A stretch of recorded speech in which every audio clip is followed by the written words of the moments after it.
What if something followed you home? Not a person, not an animal, something else. Something that watched you while you slept, touched your hair, whispered through your dreams. And what if it all started with a trip to a second-hand shop? Tonight's story comes from listener Kayla. And it's one of the most disturbing accounts we've ever received.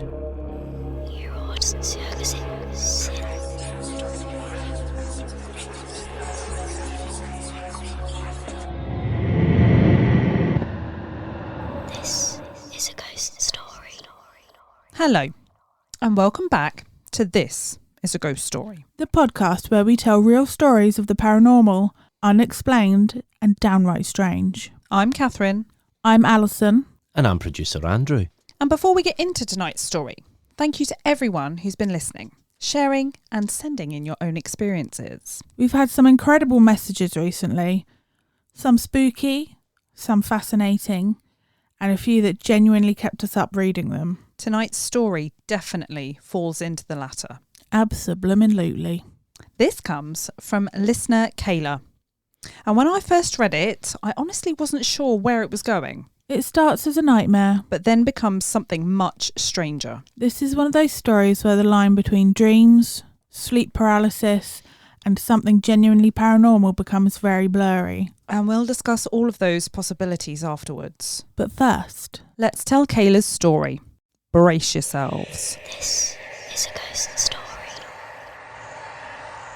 It began with a dream. Kayla found herself somewhere unfamiliar, standing with her husband Pep in front of a huge cathedral. For reasons she could not explain, she had been challenged to build a miniature version of the cathedral out of Lego. There was a time limit, pressure, and a strange feeling that she'd done this before. Almost as if this wasn't the first location, not the first cathedral, not the first challenge. Like she was reliving a forgotten memory. She managed to finish the model and began taking photographs with her husband in front of the cathedral. At first, everything seemed normal, but then she noticed something. A shadow. Watching. Lurking nearby. A dark figure that felt negative. Sinister. The kind of presence that immediately makes your stomach drop. Kayla stood up and demanded to know what it wanted. She tried to tell it to reveal itself, to stop hiding, but no words came out. Her voice had vanished. The figure moved closer and closer until it was standing directly in front of her. She screamed, but no sound came out. Nothing at all. Then suddenly, her husband Pep woke her. He told her she was breathing strangely in her sleep. The moment she opened her eyes, she blurted out, "Something was watching me." And although she was awake, the fear didn't leave. Kayla tried to go back to sleep, but every time she closed her eyes, she saw darkness. And within that darkness, a face, far away at first, watching, waiting, the same figure from the dream. She felt as though something was standing over her bed, studying her, watching her every movement. Again and again, her attention was drawn towards a mirror mounted in the centre of the wardrobe opposite the bed. But she couldn't explain why. A wardrobe that was a new addition. A wardrobe that Kayla fell in love with and had to have. She simply felt connected to it, as though whatever she had seen in her dream came from in there. Then she heard something that sent a chill up her spine. A growl. Inside her bedroom. For over an hour, she lay awake, trying desperately to distract herself, thinking about happy memories, funny videos she'd watched, positive things. anything to steer her mind away from what she'd experienced. But every route led back to darkness. Back to the face. Back to the feeling that she wasn't alone. Eventually, exhaustion took over and she drifted back to sleep, only to enter another nightmare. This time she wasn't an adult, she was a child. She had arrived at an unfamiliar house alongside her older brother. The house felt wrong, dark, oppressive, filled with a heavy sense of dread, the kind of place that instantly makes you want to leave, but there was no escape. The children were separated. A door opened and her brother was taken inside. Before he disappeared, Kayla was warned, do not look into the eyes of the woman in the room. But she could not help herself. She looked, and what she saw absolutely terrified her. The woman sat upright in bed, white sheets pulled around her, dark hair tangled, a white vest. But it was her eyes that Kayla remembered. Deep, sunken, yellow, surrounded by darkness. Eyes that didn't feel human. Eyes she would never forget. Her brother vanished into the room, then the door closed. Moments later, she could hear screaming, crying, fear and pain. She knew something terrible was happening, and she knew he wasn't coming back. She was then taken to a different room. Her whole body was shaking. She couldn't catch her breath. She was trying desperately to stay quiet, trying not to draw attention to herself. Standing with her back against the door and facing a bright window, then she heard the voices behind her. The voices were talking about the boy. They said he was badly hurt, that there were injuries to the back of his neck. The words hit her like a wave. She collapsed to the floor and began crying, certain that something awful had happened to her brother. Then, through all the fear, a different voice appeared, gentle, kind, and calm. A woman spoke softly to her, promising she wouldn't hurt her. Kayla described her as a large, comforting figure, the first person in the dream who felt safe, the first person who didn't seem threatening. And then, the alarm sounded. Kayla woke instantly. Her chest hurt. Her body felt exhausted, as though she'd lived through everything she had just experienced. She wasn't just frightened. She felt emotionally shaken, deeply unsettled. And from that moment onwards, everything changed. She began dreading nighttime. She hated going into her bedroom after dark, and she couldn't bear to look in the mirror attached to the wardrobe opposite the bed. The fear became so overwhelming that she eventually asked her husband to cover it with a blanket. But whatever was happening, it didn't stop. In fact, it felt like it was only the beginning. Night after night, the presence returned. Sometimes it appeared in her dreams.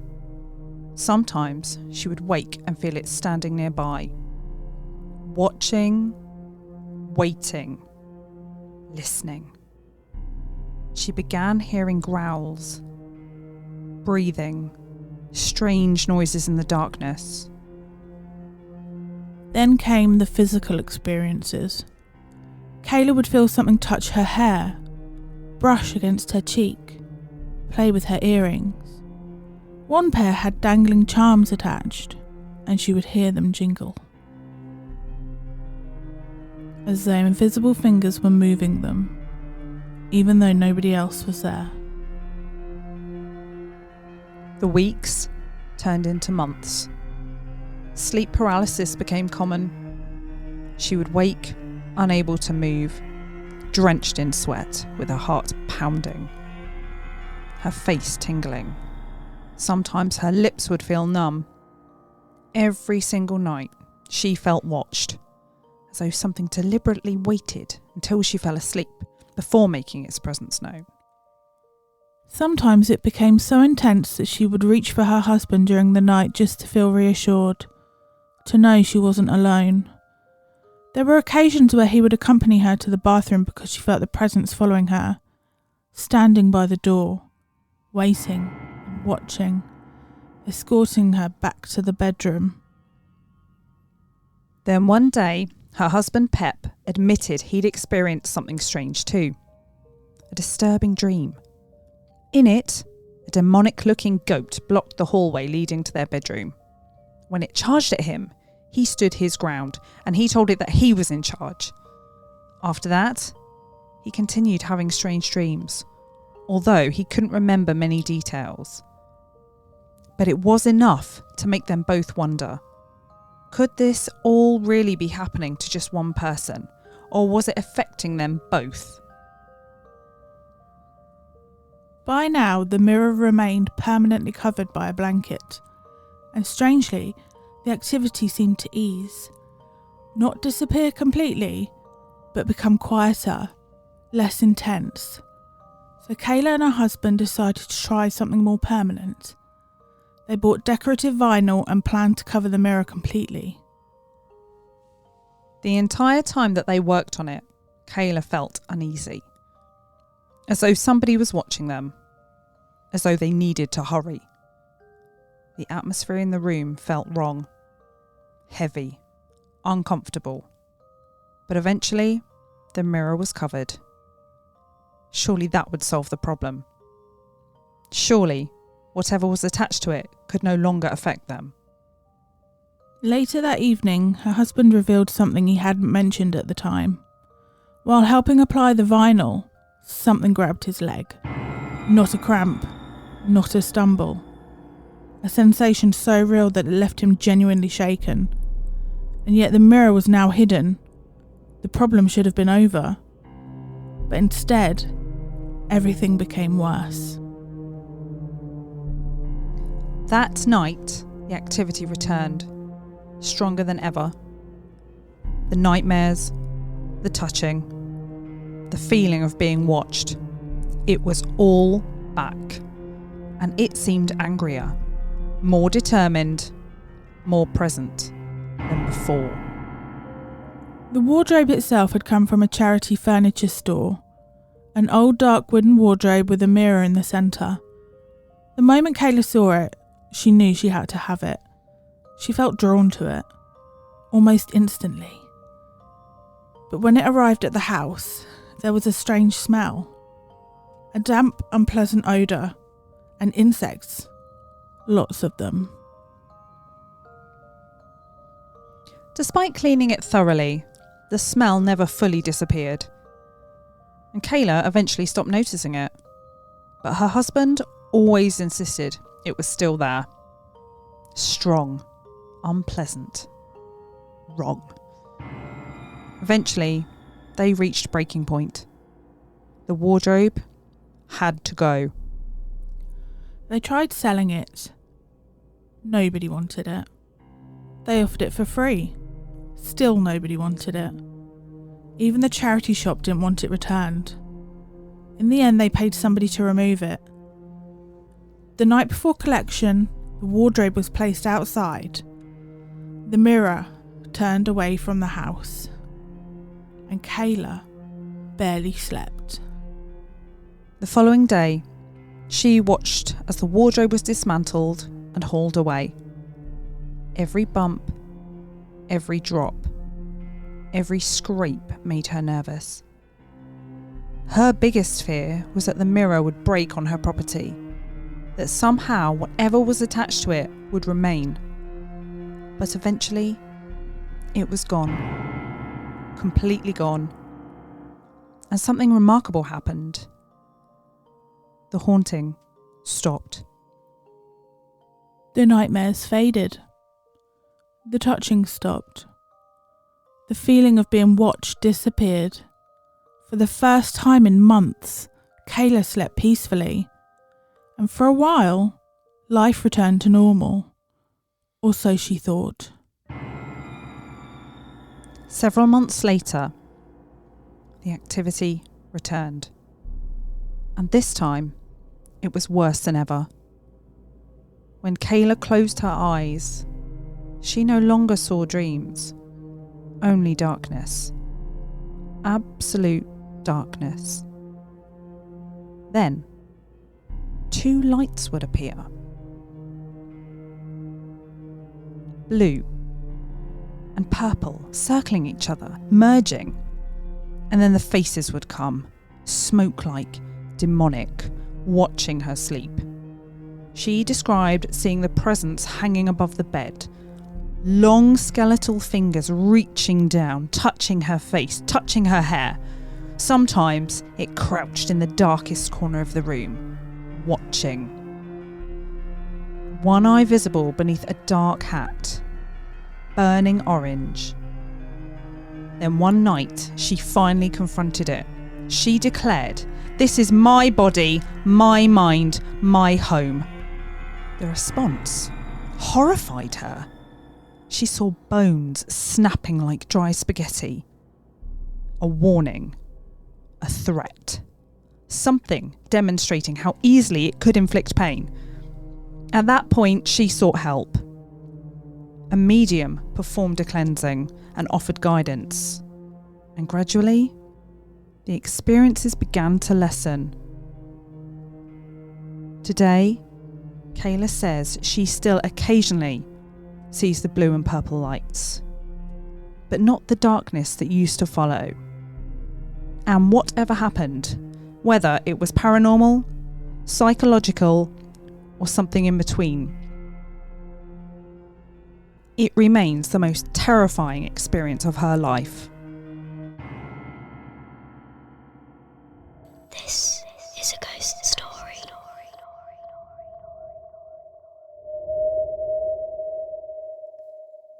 That's really unsettling. It's quite upset me.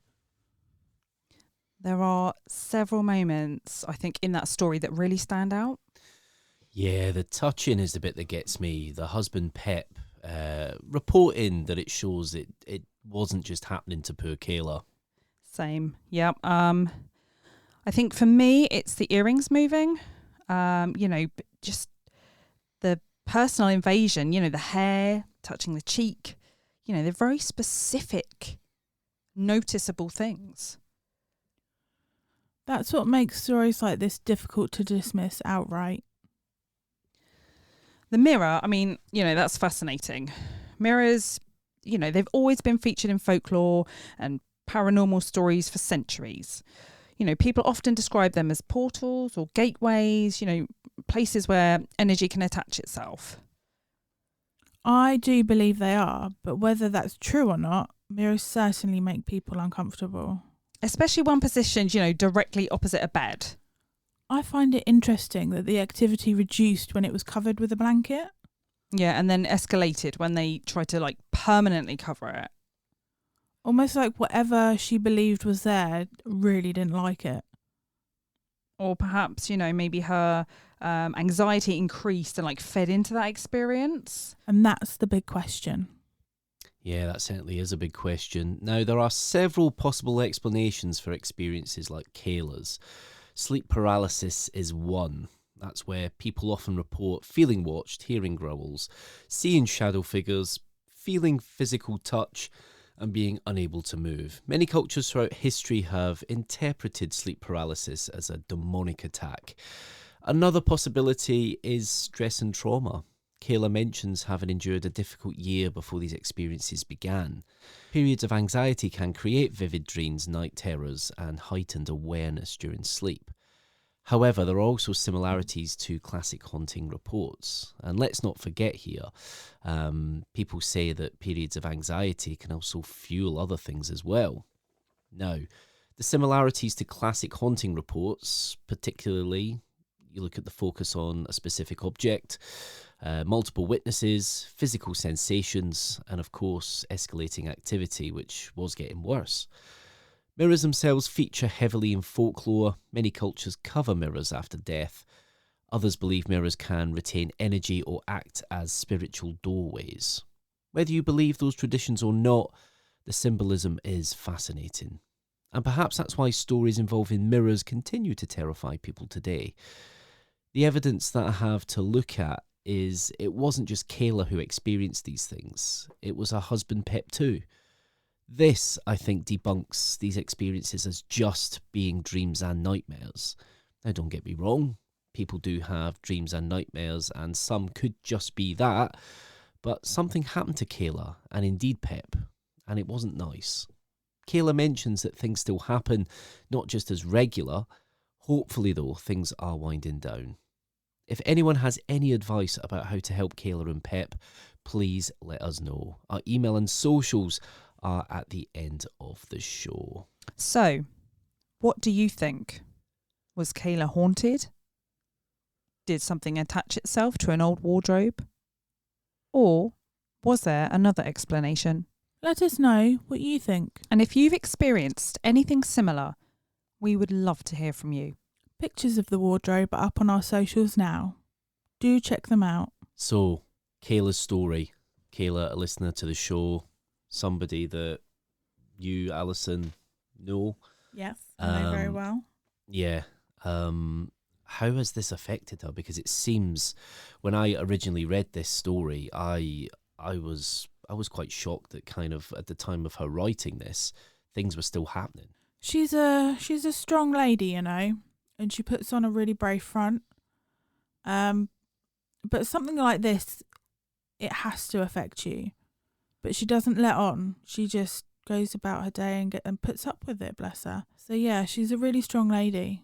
Kathryn, I think the interesting thing here is, you know, some people could be quite dismissive. Dreams, nightmares, sleep terrors.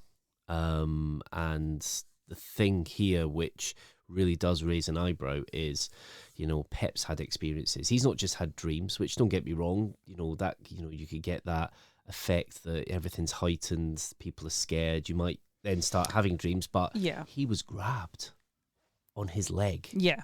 when they were, you know, applying the film to the wardrobe, the cover. That's not something you just mistake, is it? No. A grab is a grab, and it's quite obvious. I mean, this just feels like your worst nightmare. I mean, we ourselves, we've been out there, we've bought furniture from charity shops, you know, no bother, loving it. You know, you're excited you've got this new piece of furniture. The last thing you expect is for something like that to happen. I think it's just awful. I mean, it is your worst nightmare. And I don't know what it is about mirrors. I would love to know if there is some science behind it somehow that, you know, would back up why mirrors are believed to be portals or doorways for the spirits to use, you know, to move around. I would love to know more. If I may just go back to things like the dreams, nightmares and sleep paralysis, who's to say that spirits can't manipulate what you're seeing?